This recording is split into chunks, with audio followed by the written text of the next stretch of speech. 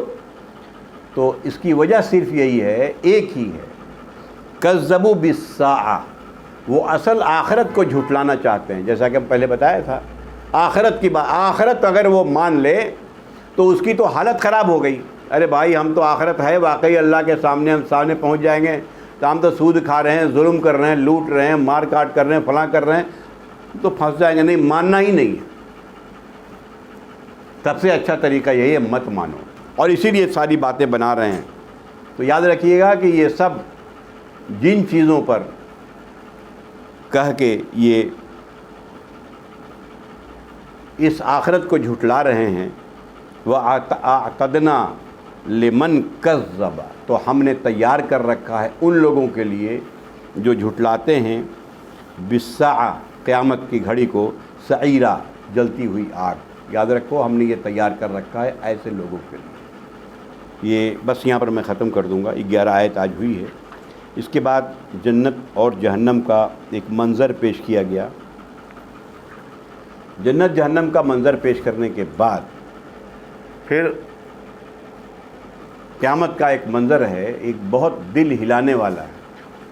اس کو پڑھنے کے بعد ایسا لگتا ہے کہ ہم سب اس میں ملوث ہو جاتے ہیں، الا ماشاء اللہ۔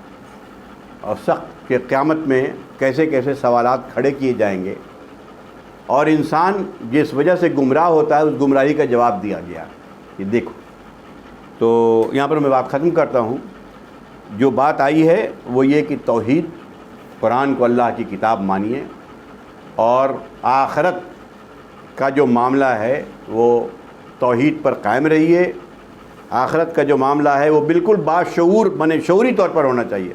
خاندانی طور پر تو ہے ہی ہے کہ بھائی مرنے کے بعد، شعوری طور پر اتنا کانشس ہو آدمی اس کے لیے کہ ڈر سے اس کی حالت خراب رہے۔ جیسے صحابہ کرام ڈرتے تھے، قرآن پڑھ پڑھ کے رو رہے ہیں، جان رہے ہیں کہ بھیا یہ سامنے آنے والا ہے، اور ابھی 1 منٹ میں ہمارے قیامت جب آئے گی، ہم آج چلے گئے تو میرے لیے تو آج ہی قیامت ہو گئی، معاملہ ختم ہے، ہمارا کیا، ہمارا تو آج ہی قیامت آ گئی۔